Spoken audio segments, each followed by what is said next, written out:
আসসালামু আলাইকুম আমার ভিউয়ার্স আপুরা ভাইয়েরা আপনারা সবাই কেমন আছেন? আলহামদুলিল্লাহ। এই তো বাবার বাড়ির দ্বিতীয় দিনের যে ব্লগটা শুরু করলাম। সকালবেলায় একদম ফ্রেশ হয়ে ঘাটলায় চলে এসেছি।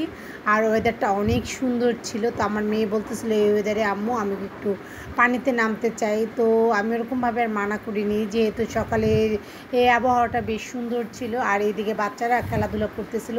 তো আমার সাথে ভাইয়ের দুই বাচ্চাও ছিল, বোনের ছেলেও ছিল। ওরা মাটিতে খেলাধুলা করতেছিল, সবাই আস্তে আস্তে জয়েন হচ্ছে।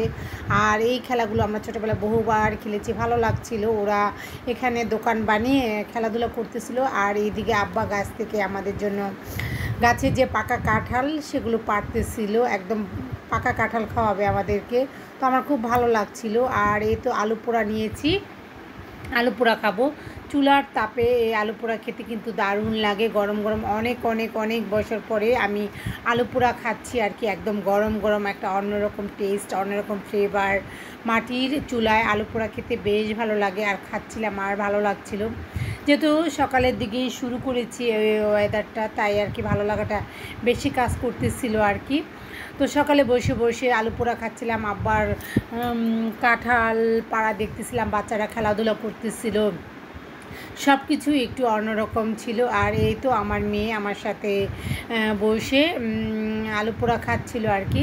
তো এইদিকে গাছ থেকে যে কাঁঠালটা পেরেছে এটা এখন খাওয়ার জন্য রেডি করেছে আর কি।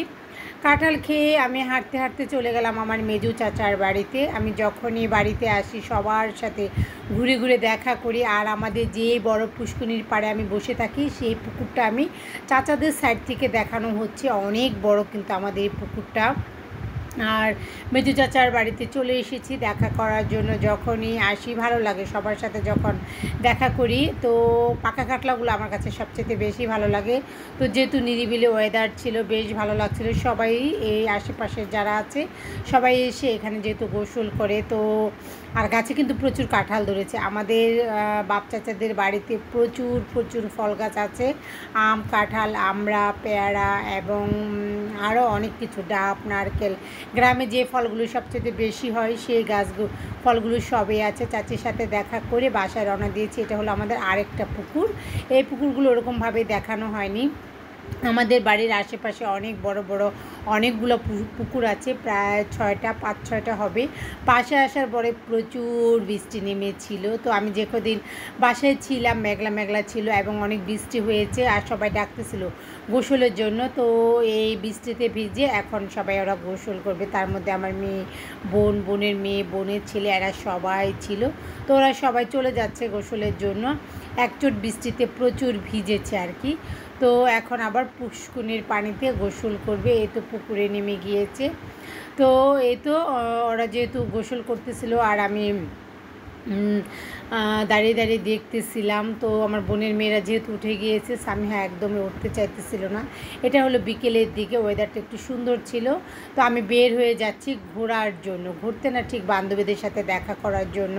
তো এটা আমার আগেরই একটা প্ল্যান ছিল, যদি এবার আমি দেশে যাই তাহলে অবশ্যই বান্ধবীদের সাথে দেখা করব। ওরা একদম আমাকে পাগল করে ফেলতেছিল, অনেক দিন হয়েছে ওদের সাথে যেহেতু দেখা হয় না। বৃষ্টির পরে এরকম পরিবেশটা কিন্তু বেশ সুন্দর লাগে। সাথে মেয়েকে নিয়ে নিয়েছি। তো বললাম যে চলো আমরা দুজনে দেখাও করে আসি আর তোমাকে একটু ঘুরিয়ে নিয়ে আসি। এখানে আমাদের বিক্রমপুরে কিন্তু অনেক সুন্দর সুন্দর পর্যটক কেন্দ্র আছে, দেখার জায়গা আছে। আর এটা হলো আমার শৈশব কৈশোরের ছোটোবেলার স্কুল। আমি এই সোনারং স্কুলে যেহেতু পড়াশোনা করেছি, তাই এখানে ভালো লাগাটা একটু বেশি কাজ করে। আর এটা হলো জোড়া মোড় সোনারঙের। তো এটা যেহেতু মেরামতের জন্য কাজ করা হচ্ছিল, এটা একদম পুরা রিপেয়ারিং করা হবে, একদম আগের ভাগে যেভাবে ছিল ওভাবে তৈরি করে নেবে, পুরনোটাকে নতুন করে। আর আমার স্কুল লাইফের বন্ধুর সাথে দেখা, তো ও আমাকে দেখে তো অনেকটা সারপ্রাইজ। অনেকক্ষণ দাঁড়িয়ে দাঁড়িয়ে ওর সাথে কথা বললাম। তারপরে এই জোড়া মোড়টা দেখলাম। এখানে কিন্তু প্রচুর পরিমাণে টিয়া পাখি আছে। তো এটা যেহেতু কাজ করতেছিল, এটা সরকারের তরফ থেকে অনুদান করা হয়েছে আমার বান্ধবীরা বলতেছিল। তো বান্ধবীর সাথে যেহেতু দেখা করতে চলে এসেছি, ওরা ওরকমভাবে ক্যামেরার সামনে কেউ আসতে চায় না, তাই আর আমি জোর করে কাউকে আনিনি। আর বান্ধবীর বাড়িতে যখন এসেছি, এখানেও এসে দেখলাম প্রচুর কাঁঠাল ধরেছে গাছের মধ্যে। এখন যেহেতু আম কাঁঠালের সিজন, তাই বাড়ি বাড়ি ফলের সমারোহটা বেশি।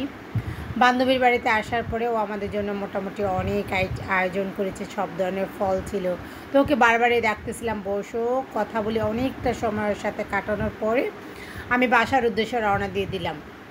তো যে অটোওয়ালা ভাইয়ের অটোর মধ্যে চড়েছি তাকে বলতেছিলাম যে ভাই আপনি কোন এরিয়ার, কোন এলাকার? তো উনি বলল যে উনি আমাদেরই এলাকা, মানে আশেপাশে এলাকার পরিচিত। তো বললাম চলেন আপনাকে নিয়ে আমি একটু বালিগাঁও রোডে চলে যেতে চাই ঘোরার জন্য।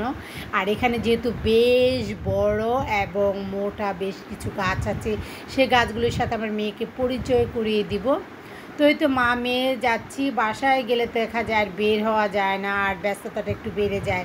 এখানে চলে আসলাম সেই বালিগাঁও রোডে যাওয়ার সেই বড় বড় কড়ই গাছগুলো এত বড় ছিল। তো ভদ্রলোক আমাকে বলতেছিল আপা আইরিওয়াল বাজারেও নাকি এরকম গাছ আছে।